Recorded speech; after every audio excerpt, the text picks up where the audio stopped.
Ki minta dua siap situng sampean. Sudah ya? Hah?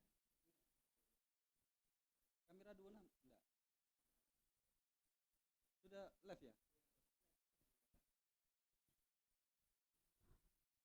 Assalamualaikum warahmatullahi wabarakatuh. Bismillahirrahmanirrahim. Alhamdulillahi rabbil alamin. Wassalatu wassalamu ala asrafil anbiya'i wal mursalin sayyidina wa habibina wa syafi'ina wa qurrati a'yunina wa maulana Muhammadin wa ala alihi wa sahbihi ajma'in. Qala Allah ta'ala fi kitabihil karim, a'udzu billahi minasyaitonir rajim. Ya ayyuhalladzina amanu idza qila lakum tafassahu fil majalis fafsahu yafsahillahu lakum wa idza qila suzu fansuzu yarfa'illahu alladhina amanu minkum walladhina utul ilma darajat wallahu bima ta'maluna khabir. Al-ayah. Wa qala an-nabiy sallallahu alaihi wasallam man salaka tariqan yaltamisu fihi ilman sahalallahu lahu bihi tariqan ilal jannah. Al-hadis atau kama qala ma ba'du. Yang kami hormati Ketua Forkais Al-Mukarram Al-Ustadz Zaini Subaidi beserta jajarannya. Yang kami hormati Dewan Perumus yang terhormat Al-Ustadz Farabi Al-Mukarram Al-Ustadz Habibur Rahman. Yang kami hormati Sohibul Makan dan yang punya makanan Al-Mukarram Al-Ustadz Muhammad Jufri. Yang kami hormati hadirin hadirat yang hadir pada malam hari ini. Atalallahu umurahum bikamali sihha wal afiyah zahiran batinan. Amin amin ya rabbal alamin. Pertama-tama marilah kita panjatkan puja dan puji syukur kita kehadirat Allah Subhanahu wa taala, yang mana pada kesempatan malam hari ini Allah Subhanahu wa taala berkenan menurunkan beberapa tetesan rahmat, nikmat, hidayah, maunah kepada kita sekalian, sehingga kita pada malam hari ini bisa hadir kembali, bisa bersilaturahmi dalam acara rutinitas kajian kitab Fathul Mujib Al-Qorib. Mudah-mudahan kita semua mendapatkan barokah daripada muassis muallif kitab Fathul Mujib Al-Qorib. Amin amin ya rabbal alamin. Salawatullah wassalamuhu mudah-mudahan tetap tercurah limpahkan kepada junjungan Nabi kita, Nabi besar kita, Nabi akhir zaman, Nabi Muhammad sallallahu alaihi wasallam. Allahumma salli ala Muhammad. Hadirin hadirat yang kami hormati, adapun susunan acara yang akan terlaksana pada malam hari ini, yang pertama yaitu pembukaan dengan pembacaan Ummul Kitab Surat Al-Fatihah, di mana hal ini nanti akan disampaikan oleh Al-Mukarram Al-Ustadz Haji Imam Syafi'i Syah. Yang kedua yaitu pembacaan kitab Fathul Mujib Al-Qorib, di mana hal ini nanti akan dibacakan oleh Al-Mukarram Al-Ustadz Muhtar Bahari.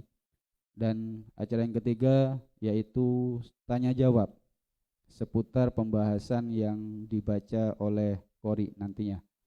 Dan yang keempat yaitu penutup atau garis miring doa, di mana hal ini nanti dipimpin oleh Al-Mukarram Al-Ustadz Haji Munawwir MJR. Demikian acara yang akan terlaksana pada malam hari ini. Untuk menyingkat waktu, marilah kita buka acara pada malam hari ini dengan pembacaan Ummul Kitab Suratul Fatihah, di mana hal ini akan dipimpin oleh Al-Mukarram Ustadz Haji Imam Syafi'i Syah. Kepada beliau kami persilahkan.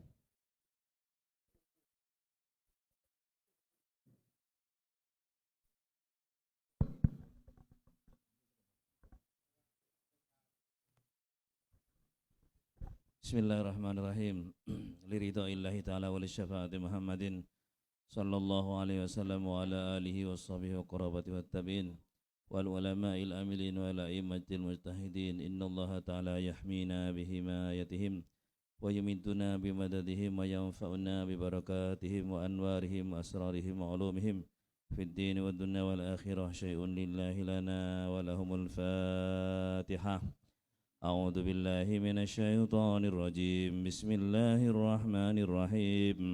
الحمد لله رب العالمين الرحمن الرحيم مالك يوم الدين إياك نعبد وإياك نستعين اهدنا الصراط المستقيم صراط الذين أنعمت عليهم غير المغضوب عليهم ولا الضالين آمين.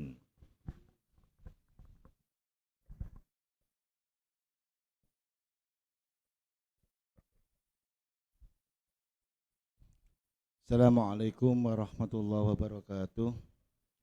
Bismillah, alhamdulillah, assalatu wassalamu ala rasulillah Sayyidina Muhammad ibn Abdillah wa ala alihi wa ashabihi wa wala wala hawla wala quwata illa billah. Amma ba'du. Para teman-temanku sekalian, seluruh anggota Forkais yang saya hormati, khususnya para tim Prumus dan juga Ketua Forkais Al-Ustadz Zaini yang saya hormati, serta hadirin hadirat yang berbahagia. Alhamdulillah pada malam ini adalah rangkaian rutinitas, yaitu pertama kali setelah libur panjang, mulai libur Ramadan, sekarang sudah dimulai dan memasuki bab had. Marilah kita mulai bersama-sama untuk lebih menyingkat waktu. Bismillahirrahmanirrahim. Faslun fi hadal qadfi. Pasal ini menjelaskan tentang had-had qadaf. Wa huwa adapun qadaf lughatan secara lughat ar-ramyu adalah melempar. Wasara'an dan secara syara ar-ramyu bizina yaitu menuduh bizina dengan zina ala wajhi ta'iri atas cara-cara yang tercela. Wa idza qadhafa shakhsun ghairahu bizina, dan apabila menuduh siapa seseorang ghairuhu kepada orang lain bizina dengan zina, ka'ayakula seperti berkata zanaitah engkau telah berzina, dengan kalimat zanaitah engkau telah berzina. Fa'alaihi dan ialah atas man sahsun haddul qadfi adapun had-had qadaf. Bisama niyati syara'itoh dengan 8 beberapa syarat. Salah satu minha 3 syarat minha dari qadif fil qadifi wa huwa ayyakuna balighon akilan, yaitu harus ada qadif itu orang yang menuduh pertama dan kedua balighon akilan, yaitu baligh dan berakal. Fala yuhaddu dan tidak ada had asabiyu siapa anak kecil, wal majnunu dan orang gila, bi qadfihima dengan qadfnya keduanya. Kemudian syarat yang ketiga wa alla yakuna dan tidak ada pula walidan yaitu orang tua lil magdufi bagi orang yang dituduh, artinya orang tuanya anak yang tertuduh. Fala yuhaddu dan tidak ada had. Ahlan wa sahlan, kami sampaikan selamat datang Ustadz Mukhtar Hidayah, tim Prumus juga, makanya Forkais sudah genap ini. Alhamdulillah malam ini sudah rampung, banyak yang hadir. Saya lanjutkan. Fala yuhaddu dan tidak ada had abun siapa bapak, au ummun atau ibu, bi qadfi waladihi dengan qadaf putra atau putrinya.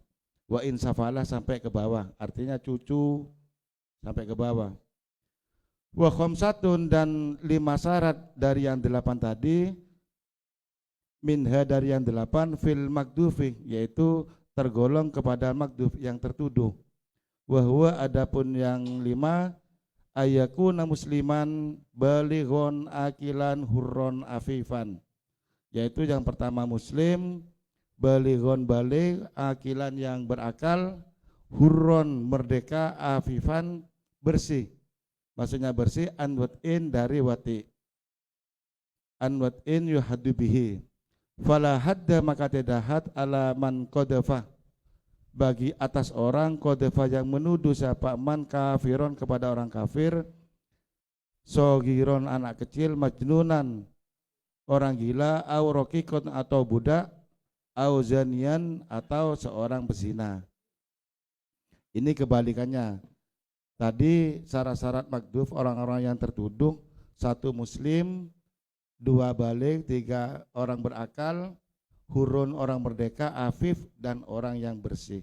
Kebalikannya, orang itu tidak ada had apabila menuduh kepada orang kafir atau non muslim, au sogira anak kecil, orang gila, au rokikon budak dan orang yang berbuat zina. Ini yang perlu dipertanyakan, nanti mungkin ada jadi PR ya, majnun itu yang seperti apa? Apa majnun orang depresi termasuk majnun? Ini juga perlu kita Forkais mendatangkan teman-teman yang ahli psikologi juga. Ini tugasnya Bapak Sofian ini. Saya lanjutkan, wa yuhaddu dan dihad al-qadhifu siapa qadhif, al-hurru yang merdeka, samani najaldatan 80 kali jilid, wa yuhaddul abdu dan dihad pula siapa budak, arba'ina jaldatan, orang merdeka 80, kalau budak separuhnya 40. Wa yaskutu dan gugur anil qadhifi dari seorang yang menuduh, haddul qadfi apa had qadhaf bi salasati asya'a dengan 3 perkara, ai bi ahadiha, artinya salah satu dari yang 3, bukan syarat 3 terpenuhi, enggak, cuman ini salah satu dari syarat yang ketiga. Al awalu iqamatul bayyinati, wahya adapun iqamah bayyinah arba'atu syuhada, yaitu bisa mendatangkan 4 saksi, itu sudah gugur bagi qadhif. Qadhif tidak perlu dihad.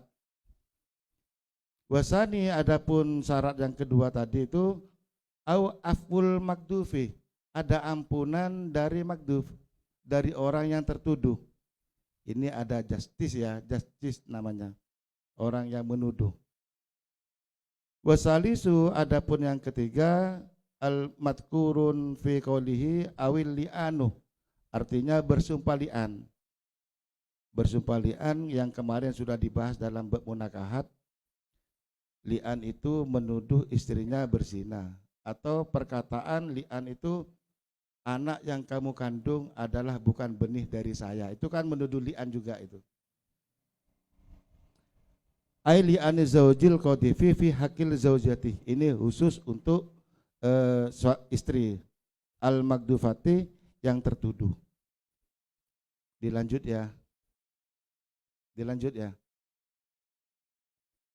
Faslun fi haddi syurbi, pasal ini menjelaskan tentang had pemabuk, drunken master, pendekar mabuk.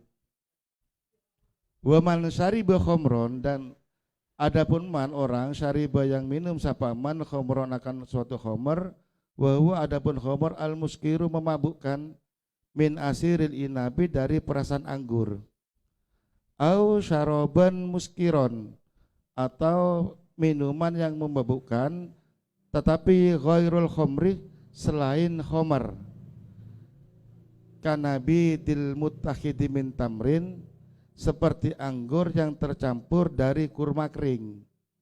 Seumpamanya ada minuman jus anggur dicampur dengan kurma tapi gak memabukkan, memabukkan tetapi itu bukan jenis khamar. Yuhaddu maka dihad dalika syaribu, apa peminum tadi, arba'ina jaldatan, yaitu 40 kali jilid, ingkana hurron, apabila ada sapa syarib hurron orang merdeka, wa isrina dan 20 jaldatan 20 jilid, ingkana rokikon, apabila si syarib tersebut seorang budak. Wa yajuzu lil imami, dan boleh bagi imam, artinya imam itu bisa dikatakan qadhi, ayyablugha bihi, menambah atau memberikan pasal yang berlapis, ai bihaddis syurbi, dengan had-had peminum tadi, samani najaldatan fil hurri, menjadi 80 jilid bagi orang merdeka, wa arba'ina jaldatan fil raqiqi, dan 40 jilid bagi budak. Yang asalnya 40 bagi merdeka ditambah pasalnya oleh seorang imam menjadi 80, yang budak biasanya 20 ditambah jadi 40. Ala wajhi takziri, atas jalan takzir. Artinya bukan had ditambah lagi pasal-pasal takzir, mungkin seperti itu. Wa yajibul haddu alaihi, dan wajib pula apa had alaihi aisyari bil muskiri, bagi peminum yang memabuk itu, bi ahadi amroini, dengan salah satu dua perkara. Yang pertama bisyahadatin bayyinati, dengan syarat ada saksi. Berapa saksinya? Cukup rajulaini yashhadani, dua laki-laki yang bersaksi, annahu syariba khomron au muskiron, sesungguhnya si syaribah meminum orang itu khomron akan homer, au muskiron atau meminum-minum yang memabukkan. Kemudian yang kedua awil ikrori, adanya suatu ikrar, pengakuan, minasyaribi dari syarib, dari pemabuk tersebut, bi annahu, sesungguhnya dia syarib minum, muskiron yaitu kepada sesuatu yang memabukkan. Fala yuhaddu, maka tidak ada had bisyahadati rajulin awi mar'atin, dengan satu orang laki-laki dan satu orang perempuan. Wala bisyahadati imra'ataini, dan tidak ada had pula dengan kesaksian dua orang perempuan. Wala biyaminin mardudatin, dan tidak ada had pula orang-orang yang bersumpah palsu, artinya sumpah yang tertolak. Wala bi ilmin qadi, dan tidak ada had pula dengan sepengetahuan seorang qadi. Wala yuhaddu, dan tidak ada had pula asyaribu sapa syarib, bil qai'i, dengan sesuatu yang muntah, yang dimuntahkan, wal istingkahi, dan istingkah, ai wujudi nakhatin, adanya rasa, ada orang mau menyicipi homer apa enggak, itu tidak perlu dihad pula. Au raihatil khomri minhu, atau kepingin mencium aromanya homer. Biasa kalau sudah orang itu sudah kecanduan, mendengar nama atau baunya saja sudah bagaimana, biasanya seperti itu kalau orang yang biasa kecanduan. Apakah itu dihad? Maka perbuatan tersebut tidak perlu dihad. Teman-temanku sekalian, para ustadz, para ustadzah, mungkin cukup dengan dua pasal ini, tidak perlu kami simpulkan. Mungkin nanti langsung ada tanya jawab, kami hanya sebagai qori, bukan narasumber, sehingga bacaan kami hanya sebagai prolog. Terima kasih. Assalamualaikum warahmatullahi wabarakatuh. Waalaikumsalam warahmatullahi wabarakatuh. Terima kasih kami sampaikan kepada Ustadz Muhtar Bahari. Demikian pembacaan dari qori tentang masalah haddul qadhaf, artinya hukuman. Tadi sudah dijelaskan ada yang memang dihukum, tuduhan orang yang menuduh itu, ada yang tidak dihukum. Tadi sudah dijelaskan apa saja, itu tadi sudah lengkap. Terus lagi ada fasal yang sangat menarik yang sudah dibaca oleh qori, yaitu hukuman bagi orang yang peminum. Apa tadi? Derangkan, ya. Pemabuk. Nah, ini tadi dijelaskan oleh qori, ada hukuman bagi orang yang suka meminum minuman keras. Tetapi siapa yang berkewajiban untuk menghad? Sementara sudah kita maklumi di Surabaya ini sudah menjadi hal yang biasa bagi pemuda, anak-anak zaman sekarang. Baik itu di gang-gang kampung, di warkop, itu sudah menjadi hal yang biasa. Apakah kita yang berkewajiban ketika melihat orang, anak muda bermabuk-mabukan langsung pangkalaki epopo misalnya, apa harus dilaporkan ke pihak yang berwajib dan masuk perdata apa enggak gitu. Ya, ini tugasnya Pak Sopyan nanti. Sopyan boleh. Nah ini sangat menarik. Demikian apa yang sudah dijelaskan dan dibaca oleh Qori. Masuk ke sesi yang ketiga, barangkali ada yang perlu dipertanyakan atau ada yang belum jelas atau apa yang sudah dijelaskan oleh Qori ada yang salah, monggo kami buka dua penanya. Ya, Sohibus Sa'il, Ustadz Zaini Zubaidi, monggo. Iya, Ketua Forkais. Terima kasih. Assalamualaikum warahmatullahi wabarakatuh. Waalaikumsalam. Sebelum saya menyampaikan pertanyaan, kami sampaikan ahlan wa sahlan marhaban bihudurikum kepada para kiai, para satis. Sekarang Forkais ini sangat istimewa karena Dewan Perumus Penasehat semuanya hadir, lengkap sekarang ini. Mudah-mudahan ini terus semangat seperti itu. Terima kasih. Gini Pak Moderator, tadi di Faslun fi haddi syurbi ya, di hadnya tentang orang yang minum minuman keras, ada kalimat fala yuhaddu bi syahadati rajulin wa mur'atin. Artinya sakir orang yang mabuk itu tidak bisa dihad karena ada persaksian seorang laki-laki dan perempuan seperti itu. Terus dengan persaksian dua wanita. Nah, karena ini hukum berat memang minimal kan harus dua laki-laki atau satu laki-laki dua perempuan seperti itu. Makanya kalau cuma satu laki-laki satu perempuan kan termasuk wala biyaminin mardudatin, dengan sumpah yang dikembalikan, artinya yang disuruh sumpah itu adalah orang yang sakir kan seperti itu. Nah sekarang yang terakhir ada wala bi ilmil qadi. Sakir orang yang mabuk itu tidak bisa dihad dengan sepengetahuan qadi, artinya karena diketahui oleh qadi. Nah di sini qadi ini sebenarnya apa siapa? Apa termasuk di sini umum aparat penegak hukum atau gimana?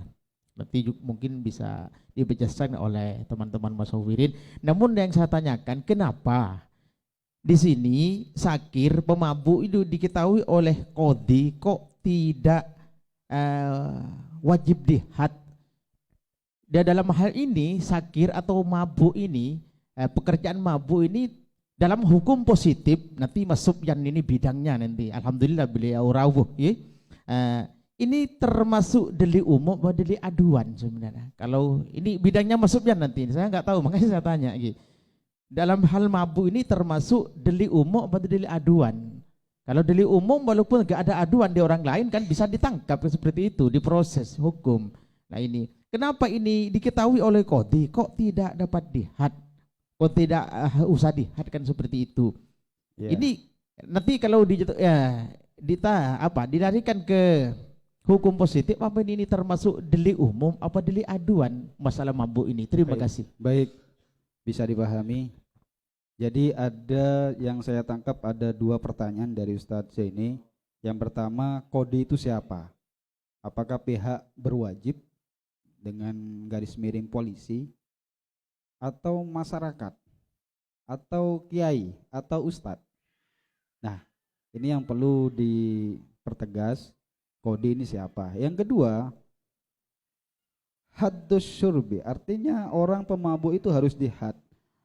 Nah, sementara di sini ada keterangan bahwa pemabuk itu tidak bisa dihad dengan ilmil qadi. Nah, kenapa kok gak dihad? Alasannya apa? Begitu ya kira-kira Ustaz ini. Baik, sebelum kami lempar ke hadirin, kami persilahkan kepada Qori untuk menjawab terlebih dahulu. Monggo. Terima kasih, pertanyaannya bagus sekali ini. Yang pertama, pertanyaan apa? kodi itu siapa ya?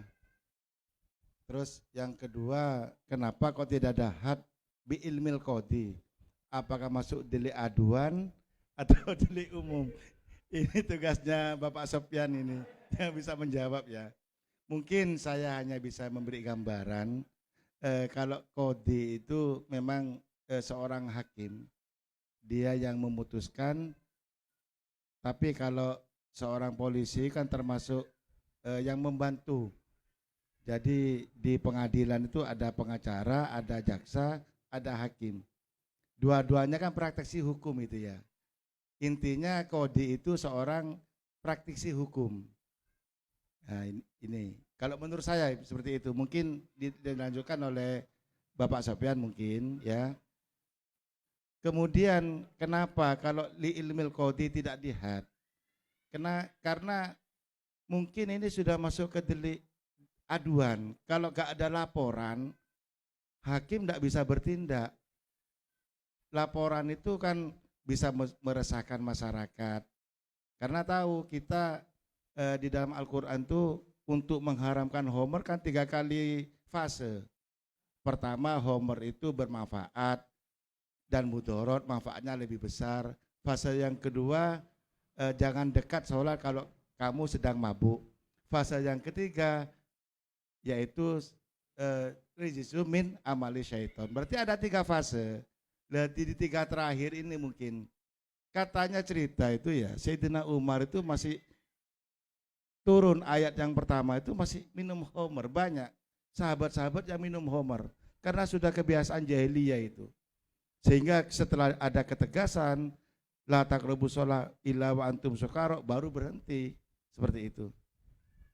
Mungkin hanya ini jawabannya, ada yang lain monggo. Baik, menurut kodi itu adalah praktisi hukum. Lebih tepatnya adalah hakim. Jadi bagi para ustadz, para kiai enggak bisa. Ya, menurut saya ini langsung buka tak bisa, tan. Harus kodi. Kodi di sini menurut keterangan dari kori tadi adalah praktisi hukum atau lebih tepatnya adalah hakim. Nah, wala bi ilmil kodi, kenapa kok tidak dihad bi ilmil kodi? Karena menurut kori tadi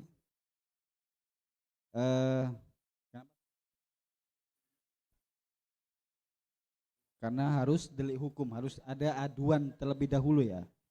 Harus ada aduan terlebih dahulu baru nanti ada had di situ.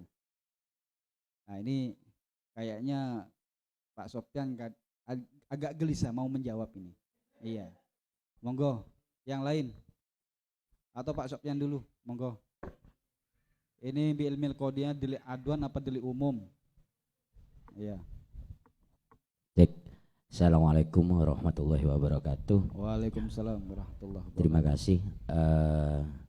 Apabila kita merujuk terhadap orang mabuk, maka kalau melihat dari undang-undang kita sangat jelas tetap harus dilakukan pidana.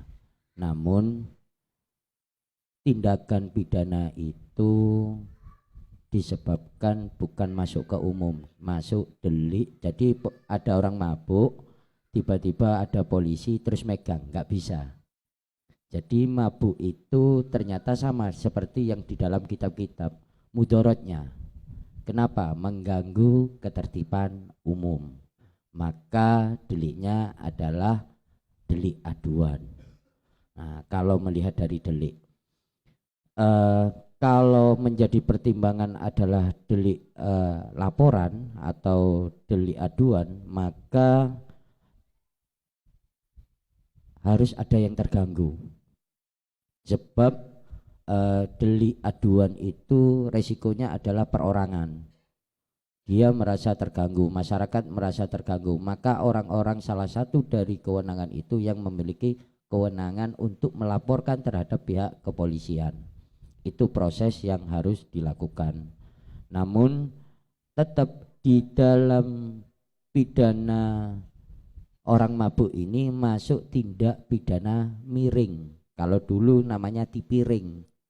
Nah, tindak pidana miring ini hukumannya sangat kecil, kurang lebih 3 bulan. Cuma kalau pasalnya masuk 1 tahun. Di pasal 492 ayat 1 KUHP. Itu orang itu mabuk, yaitu kebanyakan minum minuman keras sehingga tidak dapat menguasai lagi salah satu panca inderanya atau anggota badannya. Jadi kalau mendem separuh-separuh berarti nggak mendem, dia harus tidak terkontrol. Jadi orang mabuk itu harus tidak kekontrol badannya ataupun akalnya, benar-benar itu baru dikategorikan orang mabuk. Kalau melihat dari ini, kalau melihat pasal seperti itu. Mungkin cukup bagi saya, cuma itu dulu agar biar berkembang. Baik, terima kasih. Jadi menurut Ustadz Sofyan tadi termasuk delik aduan. Kalau sudah masuk delik aduan harus merasa terganggu kan begitu. Nah sekarang bertanya, kalau misal ada orang minum minuman misalnya di kampung atau di warkop misalnya, tertib, tidak mengganggu sama sekali, itu tidak bisa dilaporkan ya. Tidak bisa ya. Iya. Tidak mengganggu, tertib misalnya. Eng atahlil musaimuan. Jadi gini, minuman keras itu ada izin. Iya. Jadi tempatnya yang kena nanti. Apabila yang jualan yang kena. Jadi izinnya. Jadi hukum orang minumnya, kan kita ngomong orang minumnya, bukan yang tempatnya. Nggih, kalau tempat itu harus izin. Kalau nggak ada ditutup, pasti itu. Jadi seperti itu. Jadi harus ada izin tempat itu untuk tempat minum. Kayak contoh nggih ngapunten, kayak yang di daerah mana pinggiran daerah Kenjeran itu, itu ada izin. Tanpa izin maka tidak boleh dia menjual minuman keras. Nah, sekarang kita nggak berbicara peminum yang kelas atas lah. Yeah. Anggap aja pemuda-pemuda zaman sekarang yaitu di kampung-kampung lah. Yeah. Minum-minuman yang memang campuran seperti itu kan anggap aja tertib lah, ndak mengganggu masyarakat misalnya. Ndak bisa ya. Selama minumnya adalah minuman yang diperbolehkan dalam arti ini terdaftar. Jadi minuman itu terdaftar dulu, Pak. Oh gitu. Jadi tidak boleh kayak cukrik ngono, sampean minum, bisa dilaporkan. Dari mana cukrik itu? Cukrik itu kan enggak berlabel. Sangat jelas tidak diakui di Indonesia bahwasanya itu adalah minuman resmi. Dan ada standarisasi minuman keras di Indonesia itu 0,5 sekian persen yang harus di alkoholnya. Iya. Nah, itu. Terus siapa yang kena itu? Yang kena penjual. Peminumnya apa kena? Kena, tapi pasti diurut dari si penjual. Penjualnya yang diserang akan lebih cenderungnya adalah bukan peminumnya dulu, tapi pemilik barangnya dulu. Baik, kalau cara minuman keras gitu, selama tidak mengganggu, kalau menurut saya tidak bisa. Kalau dia mengganggu ketertiban umum di samping-sampingnya, maka boleh dilaporkan. Baik, bisa dipahami.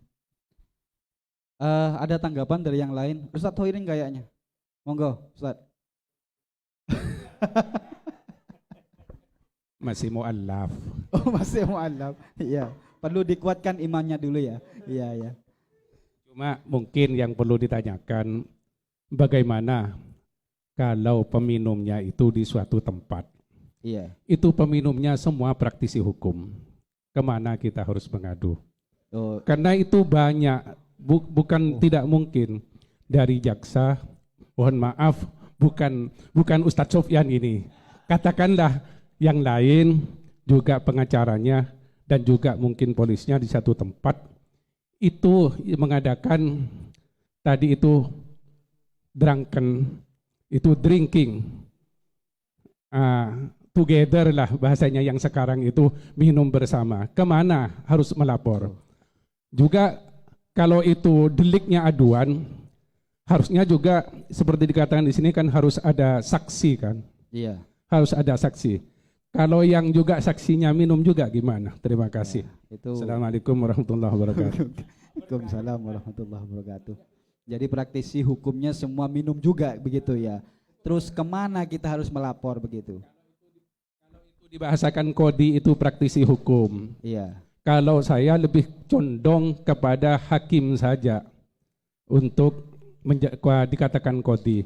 Kalau praktisi hukum itu mungkin itu apa itu bersifat umum. Jadi Jaksa. lebih host ya. Bahkan seperti Ustadz Mukhtar sendiri itu praktisi hukum. Baik. Karena menjadi pengamat hukum itu menjadi bagian daripada praktisi. Baik. Mungkin itu. Baik. Ya, monggo Ustaz. Bismillahirrahmanirrahim. Kalau hakim itu man hakkama alaihi wasabbata ala ma hukima ilaihi. Jadi itu yang jadi hakim itu bisa yang jadi hakim itu bisa hakim kayak di pengadilan agama dan pengadilan negeri, dan juga bisa tokoh agama. Itu masih yang jawaban dari saya. Itu simpel saja. Ya, terima kasih. Tokoh agama. Berarti Ustadz Kiai juga masuk kodi ya? Iya. Oh, ini menarik ini. Menarik. Jadi beda dengan penjelasan dari Qori tadi, bahwa kalau Qori host atau lebih kepada praktisi hukum. Tapi jawaban Ustadz barusan adalah lebih kepada tokoh agama juga masuk kodi. Jadi Ustadz ini juga punya tanggung jawab di situ kalau ada di sekitar kampungnya masyarakat nomen-noman pabiar ya. Nah, ini ada dua pendapat yang memang kontradiksi ya. Monggo, barangkali yang lain ada ibarat yang lebih pas. Gus Arif kayaknya agak itu ya.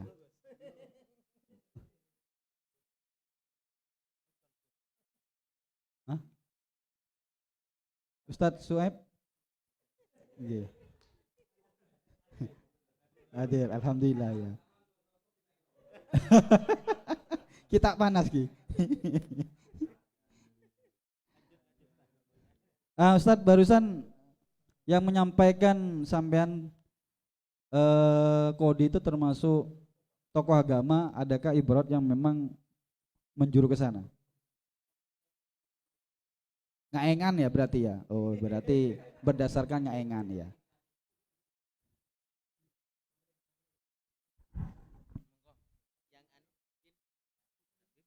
Ya, adakah memang yang menjelaskan spesifik kode itu siapa?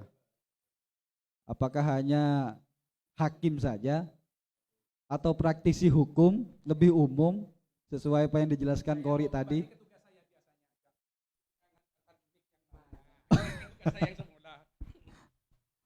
Pak Sofyan, monggo. Iya, terima kasih. Jadi saya baru buka di Wikipedia. Qadhi itu adalah seorang hakim yang membuat keputusan berdasarkan syariat Islam. Saya tak golekno, dia punya salah satu itu ibarat Ali Jawad, Sejarah Arab Sebelum Islam, buku politik, hukum, dan tata pemerintahan. Aku ndeloke bukan kitab. Jadi qadhi menurut hakim adalah seorang hakim yang membuat keputusan berdasarkan syariat Islam. Islam tidak mengenal adanya pemisahan masalah agama maupun berkaitan dengan hukum, sehingga qadhi berperan dalam penegakan aturan bagi setiap muslim. Qadhi selalunya identik dengan orang alim. Ini.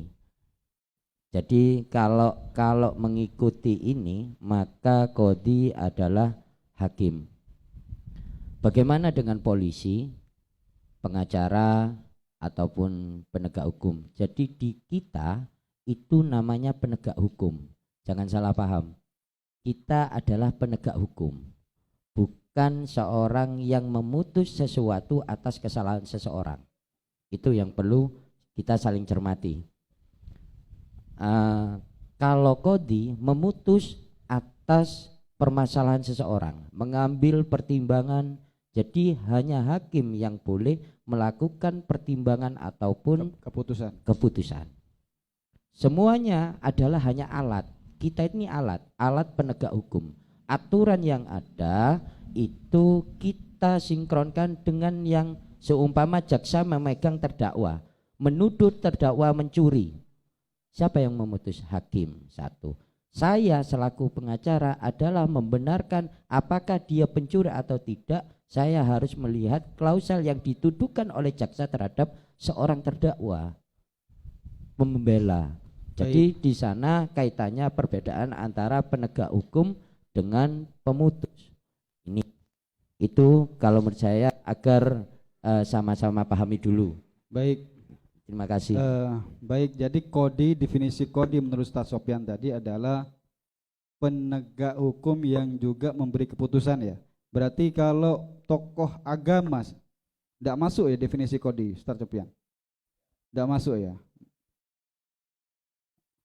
Berarti masih sesuai dengan apa yang dijelaskan oleh Qori tadi, bahwa kodi itu adalah hakim, lebih tepatnya lebih khusus hakim, bukan ya. Monggo. Kalau kodi menurut saya itu ya bersifat bersifat umum. Kalau tarik kesimpulan di kitab ini itu hakim. Kalau kodi secara umum atau kodi secara umum itu ya adalah bisa hakim dan tokoh agama. Kalau tarik kesimpulan dari kitab ini di pembahasan ini adalah hakim. Terima kasih. Kira-kira tokoh agama itu bisa mengambil keputusan enggak tentang haknya si pemabuk tadi? Kalau di pembahasan ini adalah hakim saja. Hakim ya. Hakim saja ya. Kalau kodi secara umum bukan host, Iya. adalah bisa hakim dan tokoh agama. Itu Kalau yang host yang di sini adalah Hakim. Terima kasih. Oh, begitu. Jadi tetap sama sampean ya dengan penjelasan Qori dan Ustadz Sofyan tadi, bahwa kodi yang dimaksud di kitab atau yang dijelaskan dari tadi adalah hakim gitu ya. Bukan tokoh agama. Iya. Yang lain monggo, barangkali ada pendapat yang berbeda atau ya monggo Mbak Nawir. Assalamualaikum warahmatullahi wabarakatuh. Waalaikumsalam warahmatullahi wabarakatuh. Di Indonesia ini untuk urusan pengaturan kemasyarakatan kan ada 3. Jadi ada eksekutif, ada legislatif, ada yudikatif. Untuk urusan pelanggaran-pelanggaran hukum untuk menentukan had-hadnya, yaitu yudikatif. Itu berkaitan, jadi polisi, jaksa, dan hakim. Jadi kodi kalau di Indonesia itu yudikatif. Jadi karena kalau ada orang mabuk mau dilaporkan karena mengganggu ketertiban misalnya, itu kan tidak serta-merta langsung ke hakim, tapi ke polisi dulu. Baru polisi buat BAP, dikoordinasikan ke kejaksaan, kejaksaan koordinasi dengan hakim, nanti hakim yang memutuskan, seperti itu. Jadi kodi kalau Indonesia itu yudikatif. Terima kasih. Iya. Jadi kodi menurut Mbak Nawir adalah sama praktisi hukum. Beda dengan Ustadz Hoirin tadi, lebih host langsung ke hakim. Selain hakim bukan kodi. Gimana pendapat Ustadz Hoirin tadi tentang jawaban dari Mbak Nawir? Terima enggak? Ini kan bukan konteks terima atau tidak. Kita ini boleh beda pandangan, tapi nanti apa yang menjadi keputusan dari moderator, kita nanti harus ikuti. Namun bagi saya, kodi itu tetap pengambil keputusan. Ya. Prosesnya memang BAP itu dari kepolisian dan nanti jalurnya juga kepada kejaksaan, tapi tetap endingnya itu yang mengambil keputusan itu adalah hakim. Jadi pribadi saya lebih kepada hakim sebagai kodi, sedangkan polisi dan jaksa di sini hanya sebagai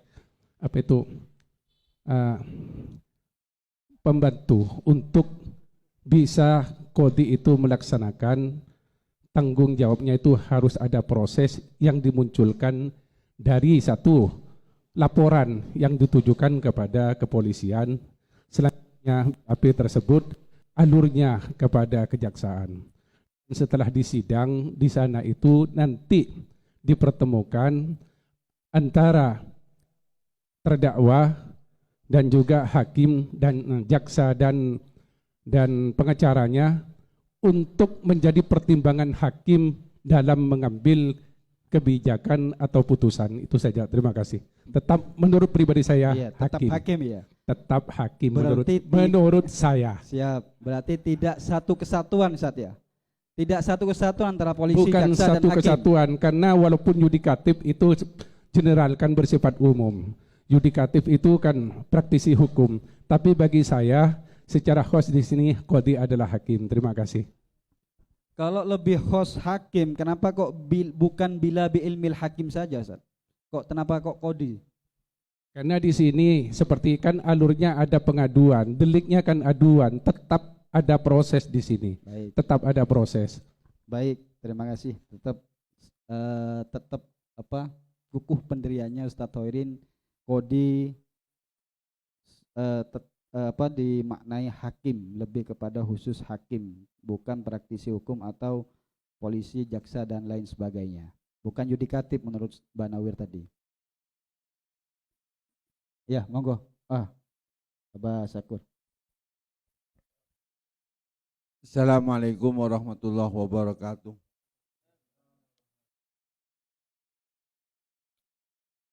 Yang ditanyakan kan qadhi.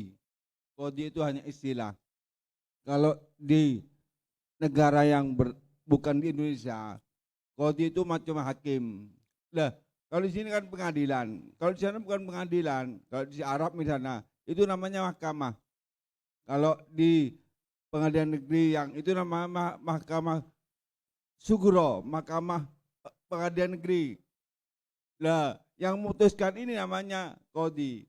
Kalau di Indonesia pengadilan.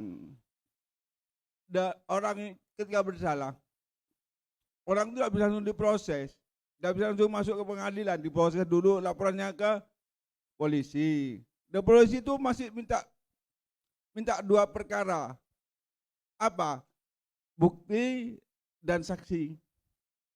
Nah, kalau kita buktinya mana buktinya, saksinya mana? Lah polisi diperiksa dulu, maknanya penyidikan. Sudah disidik, memenuhi proses apa enggak? Memenuhi unsur pidana apa tidak? Nah, kita memenuhi unsur pidana, ini dimasukkan ke kejaksaan. Di kejaksaan diperiksa lagi. Nah, itu nanti kalau tidak memenuhi unsur di kejaksaan kembali lagi ke polisi. Namanya P19 kalau prosesnya begitu. Kalau di kejaksaan diperiksa ini saksinya bagaimana, unsurnya bagaimana, buktinya bagaimana, diperiksa oleh kejaksaan. Dan ketika kejaksaan itu sudah memenuhi syarat, dia itu menyatakan sudah memenuhi syarat Pak, tidak kembali lagi ke polisi. Artinya P21. Nah, kalau P21 tinggal menunggu proses masuk ke pengadilan. Nah, ini harus sinkron semua antara polisi, jaksa dan hakim. Dan kalau di Indonesia itu hakim, kalau di Indonesia ada qadhi. Nah, kalau di Saudi misalnya di negara Timur Tengah itu namanya qadhi. Memutus perkara betul apa tidak. Lah, bagaimana haknya seorang yang dilaporkan ini? Itu ada dua. Ada orang yang membela namanya pengacara atau advokat. Ada yang membela pengacara negara namanya kejaksaan itu tadi. Kejaksaan itu pada hakikatnya itu pengacara negara. Jadi orang itu diseret itu salah kalau kejaksa itu. Tapi kalau pengacara orang itu diseret untuk benar. Jadi pertarungan antara jaksa dan pengacara. Kalau pengacara itu bisa pinter, itu bisa meloloskan atau mempengaruhi hati bagaimana orang itu bisa benar. Itu pengacara fungsinya. Jadi ini terdakwa ini diproses dulu, namanya ketika di polisi namanya prosesnya namanya terlapor. Nah, ketika terlapor dia sudah masuk ke kejaksaan namun bukan terlapor lagi. Bisa namanya terperiksa dulu di polisi. Nanti terlapor, setelah terlapor naik lagi. Jadi kasusnya ini menjadi tersangka. Nah, kalau sudah jaksa menyatakan tersangka itu memenuhi syarat apa tidak? Nah, kalau sudah masuk ke pengadilan namanya terdakwa. Itu proses-proses seperti itu. Lah, ada yang yudikatif, eksekutif dan legislatif. Itu trias politika dalam suatu negara. Jadi kalau badan pelaksana negara itu namanya eksekutif, badan pengawasnya namanya yudikatif, pelaksana hukumnya namanya yudikatif, kalau pengawas negara itu namanya legislatif. Begitu. penegak hukum, orang yang memutuskan hukum apa yang bersalah tidak terdakwa tadi, itu namanya qadhi. Kalau Indonesia namanya hakim. Polisi tidak termasuk hakim. Itu prosesnya hanya di pengadilan. Polisi itu belum pengadilan. Ya, seperti saya tadi. Jadi kita akan dilaporkan dan masuk ke pengadilan dulu, di polisi dulu, diperiksa dulu, disidik dulu, bagaimana barang buktinya, bagaimana saksinya. Polisi tugasnya. Dah, setelah polisi menyatakan memenuhi syarat, itu dimasukkan ke kejaksaan. Yang memutuskan perkara tadi itu namanya hakim. Dan prosesnya dari polisi, jaksa, pengadilan. Makanya di pengadilan itu biasanya jaksanya tidak satu, karena butuh pertimbangan-pertimbangan. Ada hakim ketua, ada hakim anggota 1, hakim anggota 2. Gitu, terima kasih. Assalamualaikum warahmatullahi wabarakatuh. Waalaikumsalam warahmatullahi wabarakatuh. Baik, Minta izin. Gus Arif, monggo. Assalamualaikum warahmatullahi wabarakatuh. Salam warahmatullah. Karena kita mengkaji sebuah konun, peraturan dalam sebuah kitab yang kita baca, maka kita telah lagi kiasan saja. Karena di sini tidak serta-merta kafah melaksanakan hukum secara syar'i yang ada di fikih. Otomatis negara kita adalah negara demokrasi. Adapun hukuman-hukuman yang sudah tercatat seperti yang sudah dipaparkan tadi, bahwasanya paling bisa dihukum orang minum 3 bulan ya. Kalau kita baca dari ibarat wa yajuzu lil imam ayablugha bihi ay bihadis syurbi thamanin, yang semestinya itu 40 bisa dinaikkan 80. Otomatis kalau di sini kita bisa mengkaji siapa atau peran siapa yang bisa memberatkan suatu hukuman dan meringankan suatu hukuman, maka kita bisa tarik kesimpulan siapa di negara kita. Katakan dalam sebuah pengadilan, siapa yang lebih berhak meringankan hukuman dan memberatkan hukuman. Nah, kalau kita sudah tarik kesepakatan, oh yang hanya bisa memutuskan suatu hukuman hanya hakim, contoh, berarti kita sepakati bahwasanya qadhi di sini atau imam di sini hakim dalam satu pembahasan, karena di sini dikatakan bisa menambah hukuman yang patokannya 40 dijadikan 80 bagi yang hur. Kan gitu. Jadi ala kulli hal itu pandangan dari saya, siapa atau peran siapa yang bisa memutuskan suatu hukum dalam setiap permasalahan atau keputusan jatuh pada siapa di dalam pengadilan, maka itulah menurut saya sebagai al-imam yang masuk dalam kategori ya juzu ayyablugha bihi. Sekian, terima kasih. Kalau disimpulkan berarti sampean lebih condong kepada hakim ya? Saya kurang tahu karena belum pernah masuk pengadilan. Oh begitu ya. Pengadilan agama belum, Gus? Belum. Saya tidak mau urusan dengan itu. Karena pengadilan agama itu antara ifbatun nikah au naudzubillah min dzalik. Gitu ya. Atau nambah lagi, Gus? Baik, kalau dari penjelasan atau rincian yang dipaparkan oleh Gus Arif tadi, lebih condong kepada qadhi itu adalah hakim, karena hakim itu adalah orang yang bisa memutuskan sebuah suatu perkara, kan begitu kira-kira. Berarti apa yang dijelaskan oleh Mbak Nawir tadi, ya.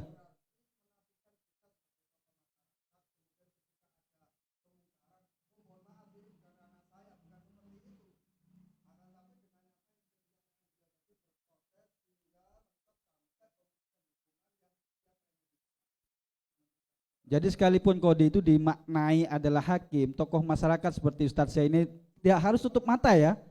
Ya.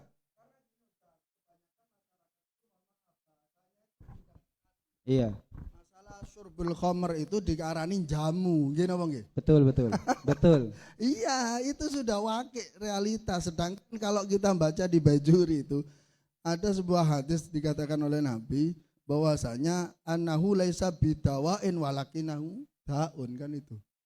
Itu hakikatnya itu bukan jamu itu. Cuman orang lain itu mengatakan bab seperti ini, entah itu mengganggu sekitar atau katakan jenengan tadi mentamsilkan bahwasanya kita minumnya tertib ini, enggak. Sehingga ala kulli hal pasti alasan utamanya mereka mencoba dengan kalimat-kalimat yang menurut mereka diperbolehkan. Iya. Yaitu jamu tadi. Betul. Nah, sekali lagi, walaupun Nabi pernah mengatakan rufi'an ummati al khota'u wanisyanu wa masrohu alaih. Akan tetapi tidak mengurangi bagaimana kita, oh itu makfu, biarin, bukan seperti itu. Berarti kan sama halnya membiarkan kemungkaran, kan seperti itu. Itu saja. Mohon maaf. Iya. Baik, terima kasih penjelasan dari Bu Sarif tadi. Ada tambahan ibarat enggak atau penjelasan yang lain yang memang lebih konkret tentang definisi dari kodi lebih kepada hakim? Atau memang apa yang dijelaskan Mbak Nawir tadi salah paham ya? Enggak ya? Kata Tathoirin enggak salah paham ya? Oh iya, baik. Terima kasih. Monggo yang lain.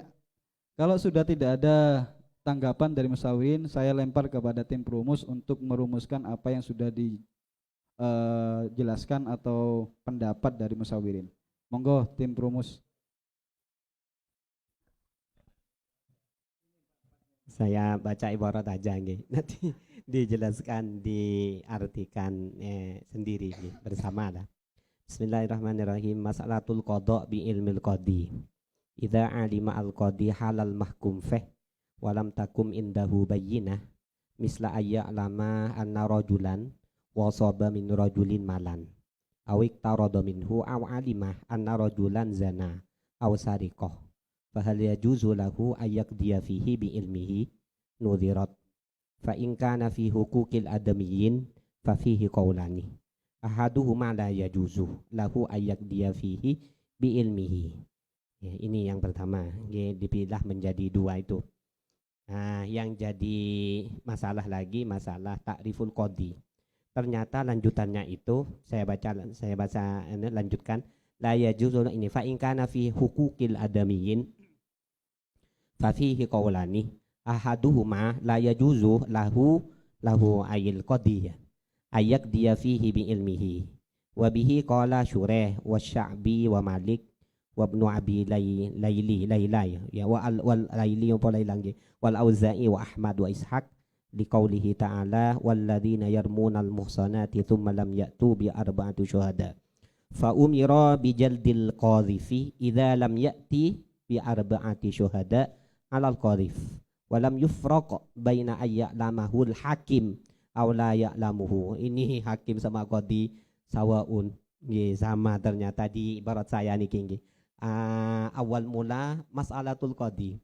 Kemudian setelah menjelaskan perincian masalah qadi itu abahasa walam yufra baina limahul hakim aw la ya'lamahu. Limahul hakim aw la ya'limahu. Kayak podo qadi wal hakim sama walaupun kalau ini ibarat ini nggih.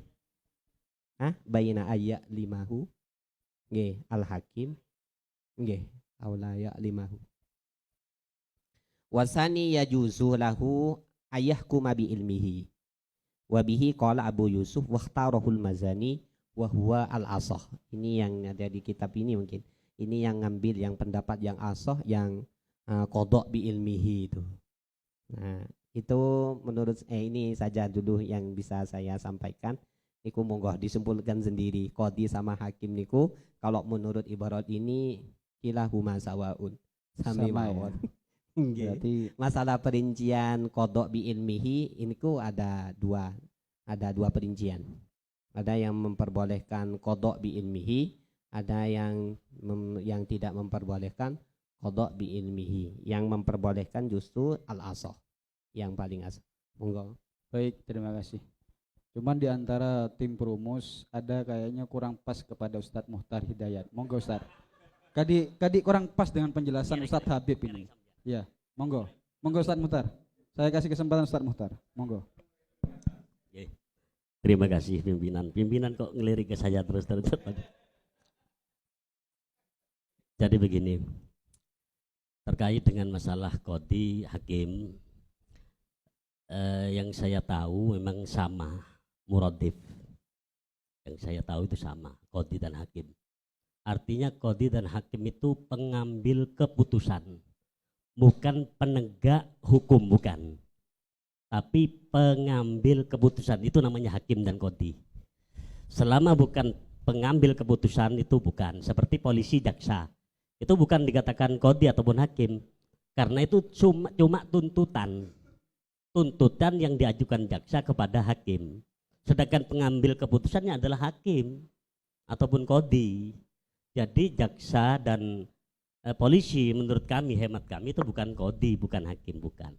Tapi pembantu daripada penegak, pembantu daripada menjalankan hukum dengan sebaik-baiknya gitu. Nanti keputusannya adalah hakim dan qadhi. Dan masalah terkait dengan bi'ilmil qadhi, bi'ilmil qadhi jelas tadi takbir yang dibaca oleh oleh Ustadz Habibur Rahman. Tetapi ini yang hemat kami di dalam kitab-kitab, qadhi ataupun hakim itu wilayahnya ulama mengatakan kalau itu berpijak kepada ilmul qadhi maka tidak bisa masuk kepada wilayah hududullah. Jadi yang termasuk had-had Allah. Karena kalau masuk ke had-had Allah itu ada prosedurnya. Cara penanganannya itu harus dengan saksi, 4 saksi kalau dalam konteks zina, 2 saksi dalam konteks pencurian dan lain sebagainya dan lain sebagainya. Kalau tidak demikian nanti bisa diputuskan dengan pengakuannya.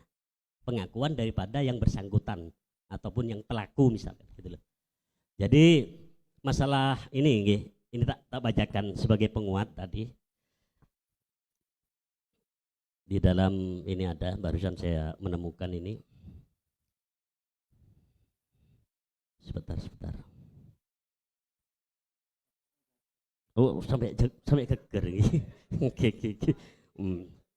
Jadi ini. Balilladzi wala yastaqillul maghdhuf ay balilladzi yastaqillu bihil imam aw na'ibuhu falaw istaqalla bihil maghdhuf walam yaqa al mauqi walau kana bi idznil imam awil qadhif fa in matal qadhif bihi kutilal maghdhuf malam yakun bi idznil qadhif wa illam yamut lam yujadlat hatta yabro'a minal alamil awal. Artinya dalam ibarat ini ditegaskan pelaksana hukum, pengambil keputusan itu adalah hakim. Ketika ini dilakukan oleh orang lain walaupun seizin daripada hakim itu tidak dianggap dilaksanakan sudah. Jadi oleh karenanya konsekuensinya ketika yang dituduh seperti dalam konteks zina ini hadul qadhaf, ketika yang dituduh itu kok melaksanakan sendiri hukumannya, maka ketika mati dia wajib doman. Ketika mati dia wajib doman, gitu loh. Tetapi ketika hal ini dia beralasan, misalkan beralasan saya sudah diizini imam, tetap tidak dianggap sudah dilaksanakan ini. Sampai imam melaksanakannya sendiri, sampai imam memutuskannya sendiri. Nah, terus bagaimana ketika sudah disiksa oleh yang dituduh, kan lokakabi kan ini kah? Hakim tidak boleh langsung saat itu menghukum, tetapi menunggu sampai dia sembuh dari sakitnya yang ketika disiksa oleh yang tertuduh begitu. Itu satu. Ini ada lagi. Sini ada lagi. Nah, sebentar. Nah, ini baru nemu juga ini. Rokon gagal. Astagfirullah. Nah, ini ada lagi. Sebentar.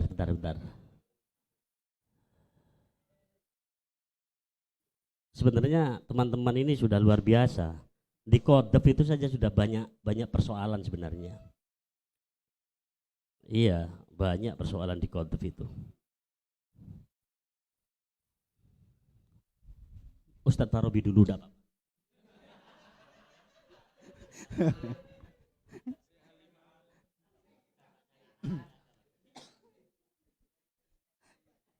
Kaya pikiran rokon gagal hele kelopai. Hele hilang.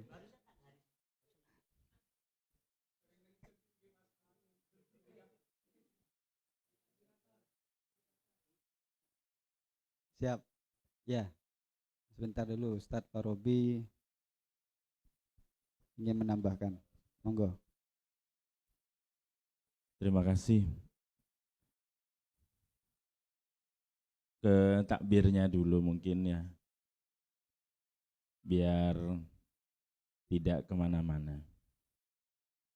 Orang yang minum khomer atau yang memabukkan seperti yang di pasal tadi wajib dihad kalau ada saksi. Saksinya harus 2 orang laki-laki. Karena ada persyaratan harus 2 laki-laki, maka umpama ada orang minum khomer,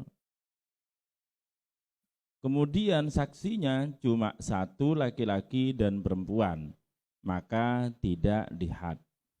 Atau 2 perempuan, maka tidak dihad. Atau pakai yaminin mardudah, juga tidak dihad. Dan yang terakhir, wala bi'ilmil qadi, dan juga tidak dihad walaupun qadi tahu sendiri.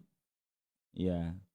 Walaupun qadinya tahu sendiri, maka orang yang minum khamr tersebut tidak dihad. Bahkan ya, beda dengan yang tidak usah digabung sama wa yajuzulil imam yang di sebelumnya. Wala bi'ilmil qadi. Ini adalah pendapat dari mayoritas ulama termasuk di mazhab Syafi'i, bahwa ilmil qadi, dengan ilmil qadi maka had tidak bisa dilaksanakan. Bahkan di penjelasan salah satu keterangan, la yuqimul hududal qadi idza lam yakun syahidun ghairuh.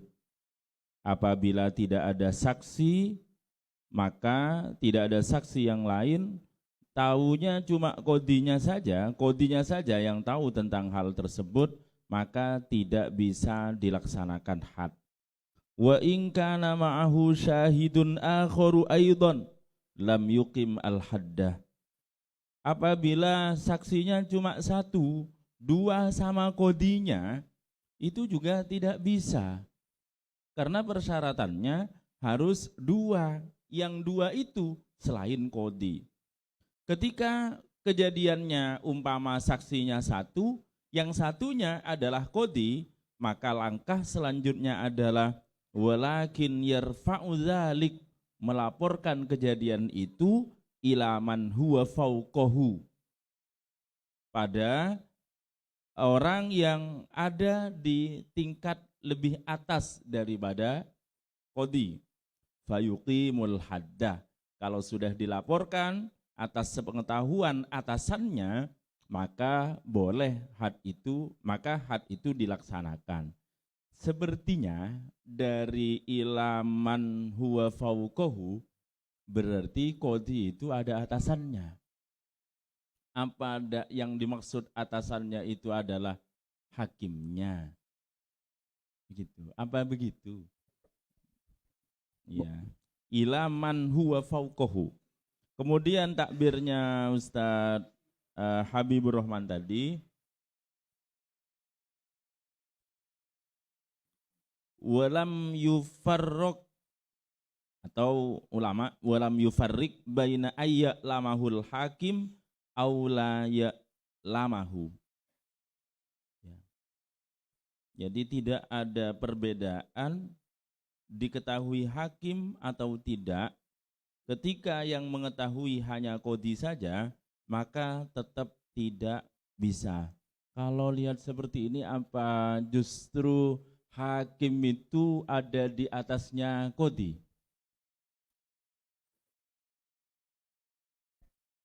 Kira-kira apa justru ilaman huwa fauqahu itu adalah hakim? Karena ketika qadi itu hanya saksinya cuma 1, 2 sama qadinya, ini pun tidak bisa membuat keputusan sehingga terjadi iqamatul had. Harus dilaporkan kepada atasannya. Kira-kira ilaman huwa fauqahu itu siapa? Apa? Mungkin dewas, Ustaz. Iya. Iya. Kalau KPK di atasnya KPK ada Dewas mungkin. Iya, ngapunten Ustaz. Nggih. Yang dibaca Ustaz Farobi itu maksudnya memposisikan hakim sebagai saksi. Karena prosedur hudud, okay, dalam konteks fikih hudud itu ada prosedurnya, sudah ada ketentuannya. Maka seperti haddus sarbi, sarbil khamri, itu ada ketentuannya. Ini ada 2 saksi. Maka ketika hakim mengetahui tidak ada lain lagi, dia tidak boleh memutuskan. Karena apa? Tidak sesuai prosedur hudud, gitu loh. Nah, ketika ada saksi, maka menjadi 2 dengan dia, gitu loh. Maka yang memutuskan orang lain, begitu loh. Karena apa? Prosedur ketentuan dalam dalam syariat itu harus demikian. Makanya hakim tidak bisa tanpa melalui prosedur tadi itu, gitu loh. Nah, ini tadi yang saya yang saya janjikan tadi ada di sini. Monggo dibaca, Ustaz. Ini ada memang dari madhab Syafi'i dalam konteks syarbul khamri. Ini selain hakim ataupun qadhi, itu dalam konteks budak, sayyid itu boleh langsung menghukum. Sayyid boleh. Ini dia ada. Wala bi ilmil qadhi ayli annahu la yakdhi bi ilmihi fi hududillahi na'am sayyidul abdi yastawfi al hadda min abdihi bi ilmihi li islahi milkihi.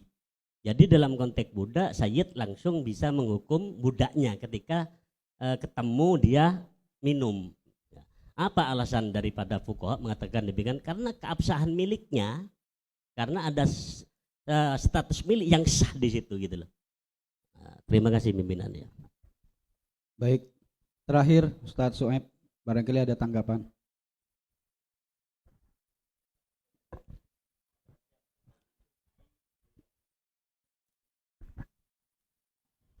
Iya. Bismillahirrahmanirrahim. Matur nuwun atas waktunya dan alhamdulillah bisa hadir lagi di forum ini yang luar biasa setelah lama mboten hadir dan lama nggak hadir langsung mau mengkritik Perumus. Ya. Yang paling banyak bicara yang saya kritik. Pertama begini, saya fokus ke kodinya tadi, nggak tahu permasalahan tentang haddul tadi ya khomer. Yang pertama, bedakan dulu antara nahi mungkar sama terkait dengan kodi ini. Hemat saya begini, untuk penegakan hukum itu wilayahnya imam beserta dengan perangkatnya, bukan kodi, wilayahnya imam. Tapi ketika itu menjadi persengketaan, contoh yang dituduh khomer itu tidak terima dan sebagainya, maka masuklah ke wilayah persengketaan. Lah disitulah kemudian muncul hakim atau qadhi. Gitu. Tapi kalau penegakan hukum ada polisi langsung itu, ya sudah ditangkap, dieksekusi, dipenjara. Dan kalau di situ memang imam menemukan bukti, saksi dan sebagainya, ya dihad. Tapi kalau kemudian terjadi macam-macam kemudian, lah ini kan perlu keputusan apa iya dia melanggar atau tidak. Maka masuklah pada ranah pengadilan. Disinilah muncul istilah qadhi. Ini dari bab qadaya atau qadat, bab persidangan. Qadhi di sini muncul. Lah kritik saya kepada Perumus yang paling banyak bicara tersebut, ya beliau mengatakan bahwasanya qadhi itu tidak boleh mengeksekusi langsung atau tidak punya hak untuk melaksanakan penegakan hukum lah istilahnya kalau gitu. Tapi di ibarat yang saya temukan, di sini menurut Imam Syafi'i atau madhab Syafi'iyah itu beliau menyebutkan ada 10 syarat muktabar dalam konteks qadhi ini. Wa dhahaba asy-Syafi'atu ila anna syara'ital mu'tabarah fil qadhi asyaratun. Al-islamu wal hurriyatu wadz-dzukurah wat taklifu wal adalah wal basharu wasam'u wan nutqu wal ijtihadu wal kifayatul la'iqa bil qada. Wa fassaraha ba'duhum bil quwwati ala tanfidil haqqi bi nafsihi. Artinya dengan ini qadhi jangan dulu, jangan diambil mic-nya dulu, belum selesai. Ya, tenang. Masih lama. Tenang. Ada moderator. Ya. Monggo, Ya. lanjut. Artinya di sini kan kebenaran itu harus bisa dia tegakkan dengan dirinya sendiri. Sehingga di sini bisa dimaknai dia berhak ketika memang tidak ada yang bisa melaksanakan dan sebagainya sebagai qadhi, ya dia harus mengeksekusi. Kalau kemudian dibatasi tidak bisa mengeksekusi, hanya mengambil keputusan, wah kebenaran nggak akan bisa tegak. Tetapi dalam konteks formal, prosedural di kita memang kemudian kita punya perangkat yang namanya polisi yang untuk membantu qadhi menegakkan hukum. Baik. Oke, jadi yang dimaksud kalimat lafal wala bi ilmil qadhi bagaimana menurut jenengan? Ya, kalau itu saya sepakat dengan beliaunya gitu. Jadi memang tidak bisa kemudian qadhi ketika dia menemukan menemukan kejahatan tersebut, dia bukan penegak hukum. Imam penegak hukum. Dia bukan penegak hukum, maka dia harus melaporkan ke yang tertinggi. Dalam konteks ini saya sepakat, beliau sebagai saksi, maka laporlah ke pengadilan, ke penegak hukum, ke yang atasnya. Dalam konteks dia qadhi tapi tidak berfungsi saat itu sebagai qadhinya. Gitu. Hemat saya begitu. Berarti konteks qadhi itu tidak bisa mengambil keputusan, tim perumus salah paham begitu menurut jenengan ya? Fahamnya salah mungkin. Fahamnya salah. Monggo tanggapan dari tim perumus.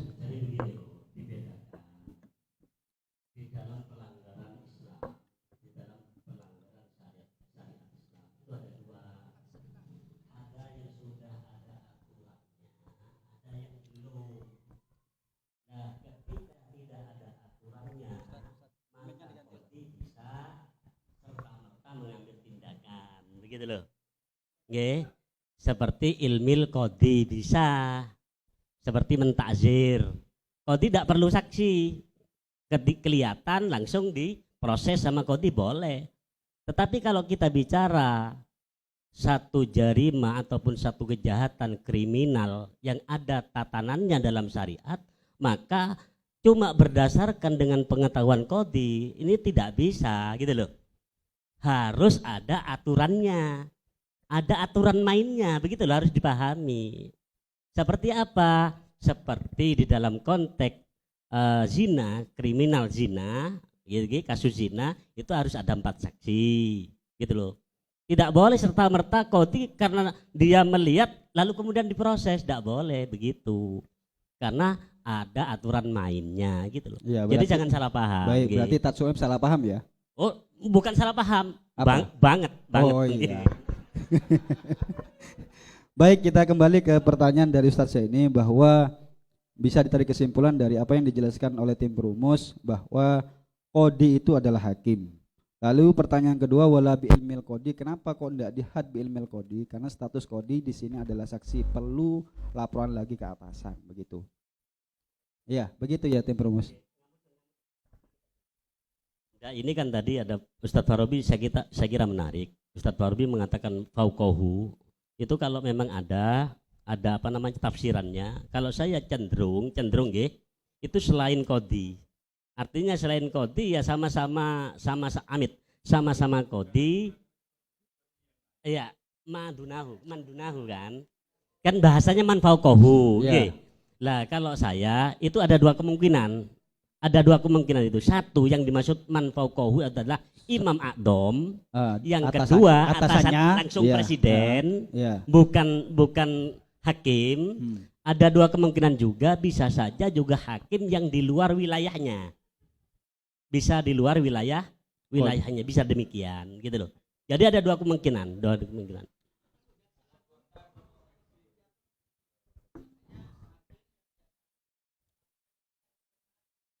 Jadi kalau masalah hukum yang saya tahu di Indonesia itu, kalau masalah hukum itu mahkamah seperti tidak kriminal nggih. Kalau Mahkamah Agung mungkin nggih, Mahkamah Agung. Kalau masalah pasal-pasal undang-undang itu Mahkamah Konstitusi. Ya, Pak Usman. Saya kira gitu. Ya. Nanti bisa dijelaskan oleh itu. Kalau masalah yudikatif, saya kira masalah apa namanya etika, etika masalah peradilan, peradilan. Baik, saya rasa sudah cukup dari pertanyaan dari Ustaz ini dengan jawaban yang sudah dijelaskan oleh tim berumus. Oh ya, terakhir. Terima kasih. Kalau dilihat dari tadi bahwa itu ada proses. Jadi ketika orang tidak terima di pengadilan negeri, ada di atasnya pengadilan negeri. Artinya apa? Ada pengadilan tinggi di sana. Ada banding misalnya. Ketika seorang hakim tidak bisa memutuskan di pengadilan negeri karena jadi saksi, maka dilaporkan kepada pengadilan tinggi. Kalau misalnya tidak terima di pengadilan tinggi, putusannya ditolak misalnya, banding lagi di Mahkamah Agung di pusat. Itu sudah notok, tidak bisa lagi. Itu manfokoh, maksudnya begitu. Artinya ketika seorang hakim di pengadilan negeri Surabaya misalnya, dia tidak bisa memutuskan perkara karena dia menjadi saksi, karena dia yang melihat sendiri, maka hakim tadi harus melaporkan kepada manfokoh. Artinya manfokoh itu pengadilan yang lebih tinggi daripada dia wilayahnya. Kalau pengadilan negeri itu di Surabaya, tapi kalau pengadilan tinggi seluruh Jawa Timur. Kalau di Mahkamah Agung di pusat, namanya Hakim Agung hakimnya, itu di pusat, itu seluruh Indonesia wilayahnya. Jadi itu sudah notok. Kalau sudah notok, tidak ada utusan lagi, namanya hukuman tetap ingkrah, katanya orang ahli hukum seperti itu. Demikian, terima kasih. Assalamualaikum warahmatullahi wabarakatuh. Waalaikumsalam warahmatullahi wabarakatuh. Baik, sudah cukup Ustaz ini. Saya tutup untuk pertanyaan yang pertama. Dan sebelum kita masuk ke pertanyaan kedua, mohon untuk tim berumus ibarat bisa di-share ke grup WA. Saya buka untuk pertanyaan kedua dan pertanyaan terakhir. Bagi Ustadzah barangkali ada pertanyaan yang di belakang. Monggo. Ada ya? Tidak ada ya? Tidak ada. Yang lain monggo. Ustadz Thoirin, ada pertanyaan? Mic roll. Ya. Asang geliseng berarti ada yang aneh itu. Kadi bade saya tanya. Ustaz Hoirin, monggo. Iya.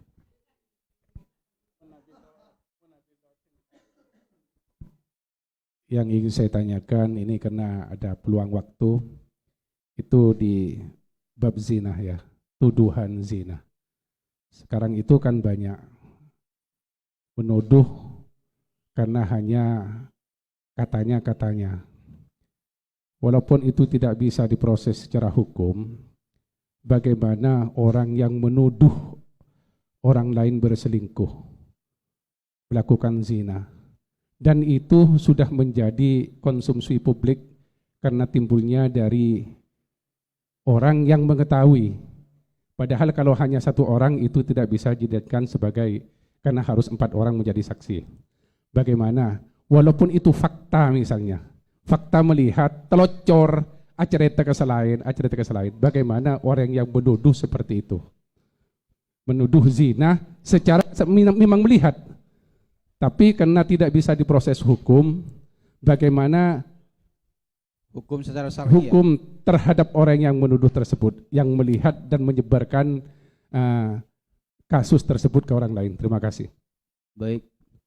Jadi yang dipertanyakan Ustaz Hoirin, bagaimana hukumnya orang menuduh zina? Ya, orang menuduh zina hukumnya bagaimana sekalipun tidak bisa diproses secara hukum. Menurut hukum syar'i bagaimana? Dan tidak ada saksi ya Ustaz Hoirin, hanya orang itu saja ya?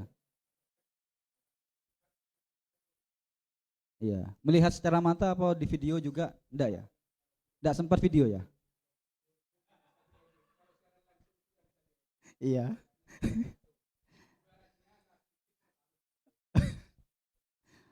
Baik, bisa dipahami ya pertanyaan dari Ustadz Hoirin. Monggo, barangkali ada tanggapan dari yang lain. Hukumnya orang yang menuduh zina tanpa ada saksi, hanya orang itu saja yang melihat. Ya, Ustadz ini, monggo. Baik. Pertama, tuduhan zina itu bukan sekedar melihat ada istilah orang itu mu'anaqah atau saling rangkul, itu sebenarnya tidak boleh itu menuduh zina. Artinya menuduh zina itu kalau ada di ana yang harus betul-betul melihat terhadap sesuatu yang masuk. Kalau di sana dicontohkan seperti apa nun celak masuk ke beden. Dalam artian orang bisa menuduh zina itu pertama harus betul-betul melihat terhadap barangnya yang masuk. Iya. Artinya kalau cuma alun-bulun umpama itu saling mu'anaqah gini tidak boleh. Berarti kalau hanya melihat dari pendelan tidak bisa ya? Nggak bisa itu kalau nggak dilihat yang masuk. Iya. Itu yang pertama. Terus itu pun sekalipun sudah melihat sudah jelas masuk itu harus ada saksi. Kalau zina kan 4 orang saksi, orang laki-laki 4 orang kan seperti itu. Jadi kalau seperti itu saja sudah melihat ke barangnya yang masuk tapi tidak ada saksi, itu saja dikala kita melakukan setap itu namanya qadhaf, bisa diproses hukum, bisa lihat. Apalagi cuma orang ya masuk ke rumah atau memang orang itu berangkulan dituduh zina, ya walaupun tidak bisa diproses diproses hukum secara hukum di negara kita, ya kalau menurut saya itu termasuk ya minal kabair seperti itu. Terima kasih. Berarti intinya dosa besar gitu ya, orang yang menuduh zina tanpa ada saksi. Hanya minal kabair saja. Tidak ada had ya? Hah?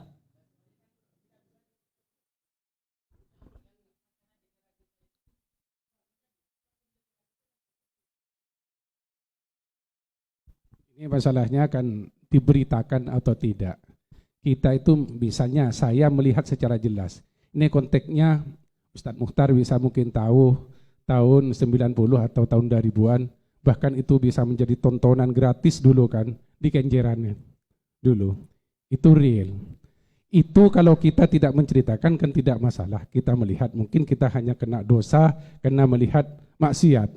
Tapi kalau kita menceritakan kepada orang lain, itu berbentuk tuduhan atau tidak, karena kita sudah melihat secara nyata. Efek kepada kita itu dosanya seperti apa? Kita memberitahukan kepada orang bahwa si A itu melakukan zina, melakukan perbuatan zina. Ini saya tidak, konteksnya tidak masalah hukum positif, tidak. Tapi dosa saya yang telah menyebarkan itu, padahal itu nyata. Kentokoto anoro ala kuriya bi'riyah. Iya. Itu sampai menjadi konsumsi publik. Bagaimana status saya itu dosanya itu loh. Baik. Termasuk fitnah, apakah mau dikatakan fitnah karena itu nyata. Iya, nyata ya, kenyataan.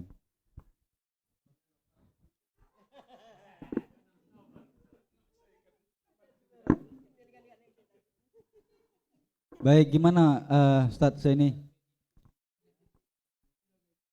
Apakah tetap termasuk minal kabair?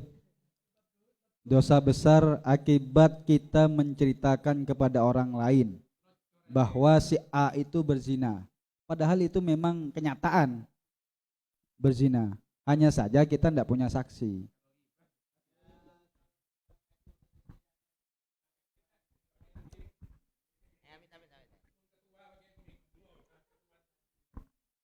Kalau kita mengacu ke kejadian-kejadian yang viral kemarin itu, ada seseorang menceritakan perbuatan jeleknya seorang lain, ya tak perlu dijelaskan atau disebut namanya karena menjaga kode etik jurnalistik kan seperti itu kan sudah termasuk wibah kan seperti itu.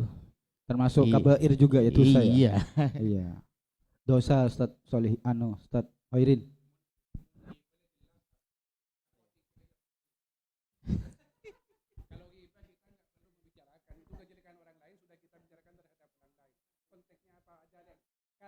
Tadi kodi ada di atasnya kodi, apa dosanya ada di atas dosa ghibah?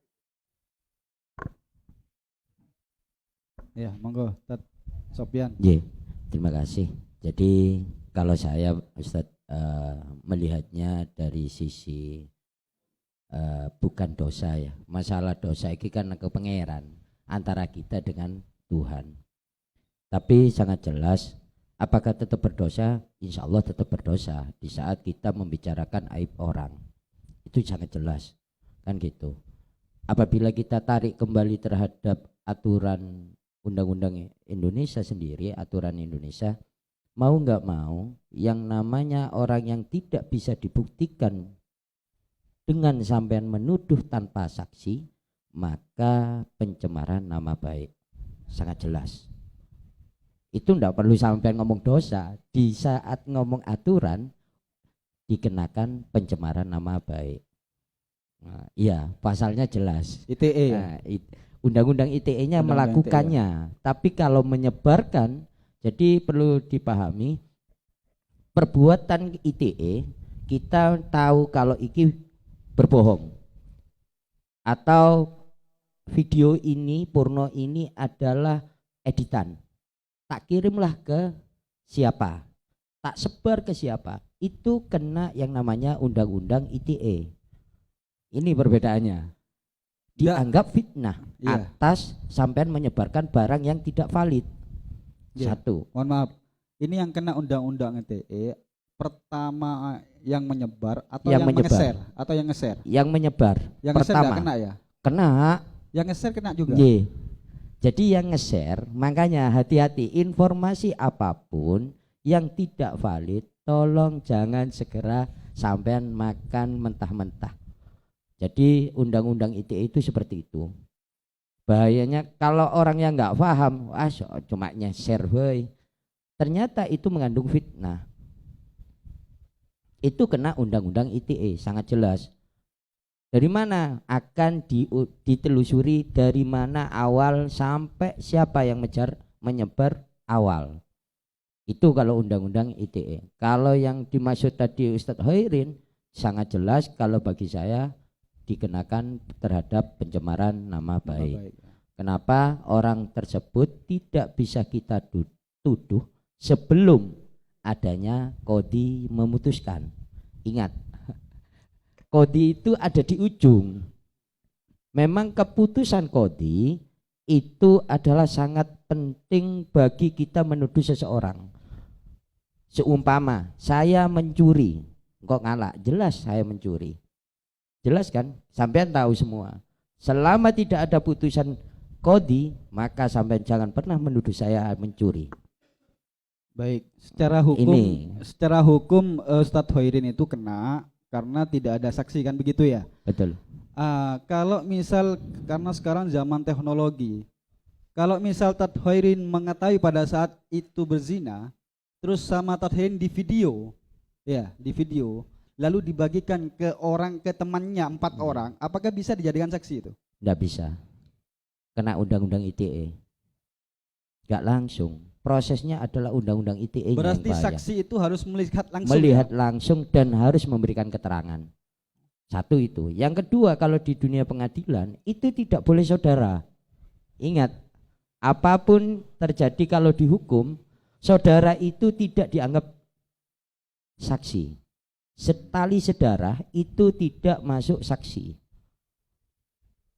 Kalau di pidana lo ya. Kalau di pernikahan boleh.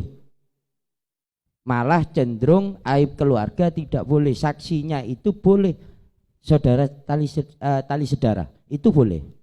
Kalau di pernikahan. Baik. Itu. Terima kasih dari saya. Assalamualaikum warahmatullahi wabarakatuh. Jadi menemu pole Ustadz Hoirin nempel saya. Saya siap meluncur untuk jadi saksi. Nego lagi ya. Mau nemu orang mualaf surah usulat toh. Baik, terima kasih. Bagi yang lain, ada yang mau menanggapi? Yang perempuan barangkali Ustaz. Monggo, yang mau menanggapi. Ustadz Su'aib.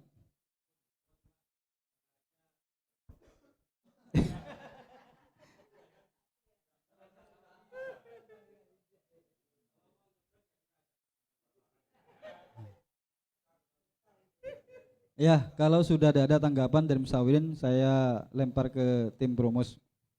Monggo, Ustadz Habib atau Ustadz Muhtar Hidayat.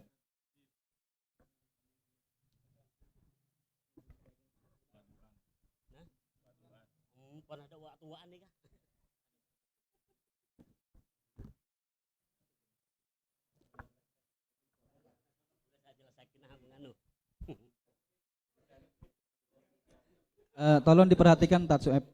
Iya. Terima kasih. Okay. Monggo. Jadi begini, dalam haddul qadhaf,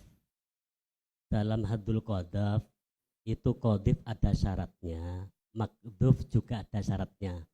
Ini jangan sampai dikesampingkan. Nanti apa? Nanti konsekuensi hukumnya nanti bisa berbeda-beda. Begitu loh. Satu contoh begini. Kita menuduh pada seseorang yang sudah memang kelakuannya demikian. Maka ketika kita membicarakannya bukan termasuk qadhaf. Dikarenakan apa? Syarat makdhuf afifah tidak terpenuhi. Contoh, si Neni memang dia PSK misalkan. Lalu kemudian ibu-ibu membicarakannya. Ya berarti ibu-ibu itu bukan terkena had qadhaf, tapi terkena dosa menggunjing, begitu loh. Ini harus dipahami. Seperti contoh, nah ini yang perlu kita dalami sebenarnya, seberapa jauh sih orang itu dikatakan afif. Ini yang perlu kita gali sebenarnya. Sehingga nanti konsekuensinya orang yang menuduh berarti nanti kena had qadhaf. Ternyata kata para fuqaha, pijakan ataupun tendensi seseorang itu bisa dikatakan afif atau tidak, itu kata para ulama selama tidak pernah melakukan tiga hal. Tidak pernah melakukan tiga hal. Satu, tidak pernah sama sekali melakukan zina. Yang kedua, tidak pernah sama sekali diwatek dubur oleh suaminya. Tidak pernah mewatek dubur istrinya. Jadi seorang suami ketika dia mewatek dubur istrinya, lalu kemudian dirasani, dituduh, maka yang menuduh tidak terkena had qadhaf. Ini banyak yang salah paham sebenarnya. Yang ketiga, syaratnya afif kata para ulama tidak pernah berzina kepada mahramnya. Tiga ini. Selain tiga ini, maka status afif untuk orang tersebut tidak pernah hilang. Satu contoh, ada orang laki-laki tidak pernah melakukan tiga hal tadi, tapi hujan ngelakoh embi. Nah, apakah afifnya batal? Tidak, kata para ulama. Jadi ketika ada orang yang sukanya sama embek, lalu kemudian dituduh zina, maka dia yang penuduh tidak kena qadhaf, gitu loh. Karena tidak masuk kepada tiga persoalan ini. Ini takbirnya banyak ini, takbirnya banyak. Dan lagian, ini saya tambahan dari saya, perlu diketahui, menuduh itu walaupun levelnya tidak sampai had qadhaf, ini sama-sama minal kabair, ada yang minas syaghair. Ini juga harus ditinggalkan sebenarnya. Seperti contoh, saya menuduh orang yang selalu meninggalkan sholat. Kamu tidak pernah sholat, tak oning ongge kelangger kaki dia. Lah orang semacam ini kalau tidak punya saksi, dia menuduh orang tidak pernah sholat, maka dia terkena dosa besar, walaupun bukan had qadhaf. Gitu loh, harus punya saksi dia. Kalau dia tidak punya saksi, maka harus ditaksir. Contoh seperti dosa yang kecil misalkan. Ada orang mengatakan, oh iya orang tujuan ngintip orang mandiri ya reh. Ngintip orang mandi itu kata para fuqaha adalah dosa minas syaghair. Lah ketika dia menuduh orang lain, riya tujuan ngintip orang mandiri ya, harus mendatangkan saksi. Menuduh tadi. Walaupun harus ada saksinya dia. Ketika dia tidak mendatangkan saksi, maka dia harus ditaksir. Begitu loh. Ini banyak yang salah paham. Sangku zina tok sebahaya, pun tentunya sebahaya nikah. Enggak, Pak. Ya. Bukan begitu, harus ada saksinya gitu loh. Ngintipnya tuh orang ngintip roh. Orang kedua lah baru gitu loh. Itu cuma tambahan dari saya. Dan begini lagi, nggih. Di dalam kitab I'anah ini perlu diketahui, ini banyak yang disalahpahami oleh teman-teman, nggih. Menuduh itu tidak boleh. Bukan demikian sebenarnya. Kata fuqaha, menuduh seorang itu menuduh zina kepada seseorang itu boleh, tetapi harus ada dasarnya yang kuat. Boleh, tapi harus ada dasarnya yang kuat. Nanti tak bacakan takbirnya. Seperti suami menuduh istrinya, ada orang laki sering masuk ke dalam romana, tapi tak tahu dibi. Sekarang dosakah si suami menuduh? Tidak dosa, boleh kata para ulama. Boleh. Lah masalah qadhafnya bagaimana? Ya kembali kepada aturan awal. Tapi harus ada 4 saksi. Perkara menuduhnya tidak haram, halal. Ini yang perlu yang banyak salah paham. Gitu loh. Kecuali kalau menuduhnya tanpa dasar. Orang COD, beda kurir, masuk ngeteraki bareng. Kocak zina pitang bini. Dan ini ketak dasarnya mana? Ini kesahara menuduh. Semacam ini yang tidak diperbolehkan. Langsung tak bacakan ibaratnya. Ini. Oh ada ini sudah jelas ini. Sebentar. Abah Munawir sabar nggih. Bismillahirrahmanirrahim ini. Wali zaujin qatfu zaujatihi wali zaujin qatfu zaujatihi allati alima zinaha wa hiya fi nikahihi walau bidonnin donnan muakkadan ma'a qarinatin. Boleh bagi si suami menuduh istrinya zina, menuduh yang mana ia tahu zinanya, walaupun dengan persangkaan yang kuat, dengan adanya korenah.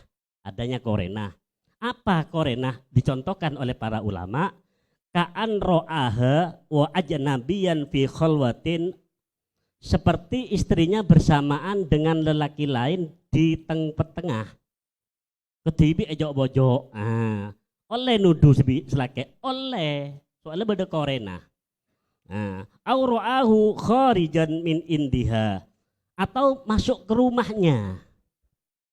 Ada selake masuk ke rumah sampai ke dalam. Maka ra'ahu kharijan min indiha, keluar dari tempat istrinya. Maka boleh suami, boleh, tidak haram dia menuduh.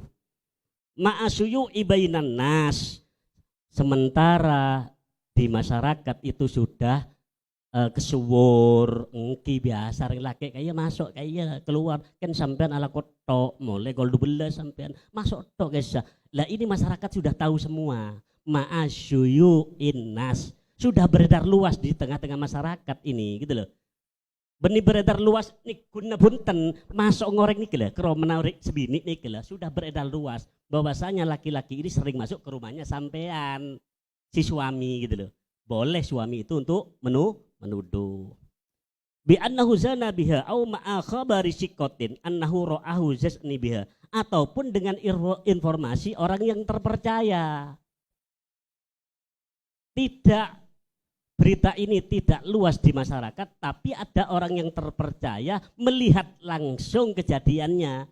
Boleh suami menuduh berdasarkan informasi dari orang yang terpercaya tersebut, boleh, tidak haram bagi si suami untuk menuduhnya. Au ma'atak takarruri ru'yatihi lahuma, atau kelihatan sering bareng. Ketemu nang pasar sore kok bareng ngambek wong iki, meneh nang ngene mall bareng ngambek wong iki. Loh, kalau kita suami semacam ini, kasus semacam ini dikatakan haram, terus kapan menuduhnya? Oh jelas-jelas ini keberek ke temor bi nikah. Keberek ke temor pan ke lauk bi nikah, kedaja bi nikah. Kalau suami diharamkan untuk menuduh, terus bagaimana kehormatan suami tambahan? Ini Itu berarti khusus suami Ustaz ya? Nah, untuk suami. Tapi yang penting kata para ulama di dalamnya yang penting ada korenah kuat, gitu loh. Yang penting ada korenah kuat. Kalau misal tidak sesuai dengan apa yang dituduhkan, kira-kira kena had enggak suami itu? Nanti kembali kepada aturan awal. Aturan awal bagaimana? Ya nanti harus ada saksi 4. Kita bicara masalah menuduhnya saja. Boleh tidak menuduhnya. Dalam konteks menuduh itu boleh apa enggak? Ada 2. Kalau menuduhnya dengan adanya korenah yang kuat, dengan berbagai macam contoh yang telah dicantumkan oleh para ulama, kata para fuqaha diperbolehkan, tidak haram. Yang haram bagaimana? Menuduh tanpa dasar, ini yang haram. Seperti apa contohnya? Beda COD masuk ngeteraki bareng, romoro ketela bisa lagi, zina bitang bini, ini nikah yang namanya tanpa dasar. Dan ini yang banyak. Kalau kasus dari Sa'il tadi, Ustaz, Korena sudah jelas. Korena sudah jelas. Kalau seperti Sa'il tadi, katakanlah, mohon maaf ya, tidak mengurangi rasa hormat, seperti Cut Tari kemarin. Itu menurut Kenjeran aja. Ya, Kenjeran, seperti di Kenjeran. Ya. Itu bagaimana kalau kita menuduh? Tidak masalah, tidak kena had qadhaf. Dikarenakan apa? Syarat daripada afif itu adalah tidak pernah melakukan sama sekali 3 hal itu. Gitu loh. Ini yang menjadi titik tekannya, jangan sampai keliru. Lah makanya ulama pernah ditanyakan, ini ada pertanyaannya. Bagaimana Syekh Ibnu Hajar Al-Haytami pernah ditanyakan, bagaimana jikalau menuduh seseorang yang dulunya orang itu adalah PSK, lalu kemudian dia bertobat. Bertobat sampai pirang tahun, 10 tahun bertobat. Lalu kemudian ada yang menuduh ini berzina. Lah orang yang menuduh bagaimana? Kata para ulama tidak dikenakan had qadhaf. Apa alasan para ulama? Dikarenakan kaca yang retak selamanya tidak akan pernah bisa ditutupi. Paham betul maksudnya? Nah itu. Jadi kalau dalam syariat prinsipnya kalau sudah celah, ada noda, selamanya tidak bisa ditutupi. Makanya tidak. Ya, ini tak bacakan langsung saja nggih. Tak bacakan langsung saja biar jenengan biar jenengan nanti ndak itu apa namanya? Iya. Nah, ini. Jadi perumpamannya salah ya berarti Ustaz ini ya. Beda ya. Kalau Iya. kaca ya memang ndak bisa. Kalau ini orang. Iya, Ya, orang kalau sudah ada nodanya itu sudah ndak bisa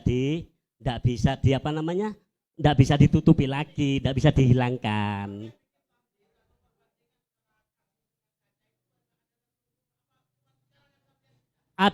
Inilah ada takbirnya Ustadz. Saya bicara ini berserta takbir. Oke, monggo dibaca. Iltasama itu makna remuk Ustadz, makna pecah, retak. Ini tak bacakan takbirnya. Oke. Bahkan beda takbirnya tapi sama-sama hebat antara Ya'nah dengan Bejuri. Ini tak bacakan.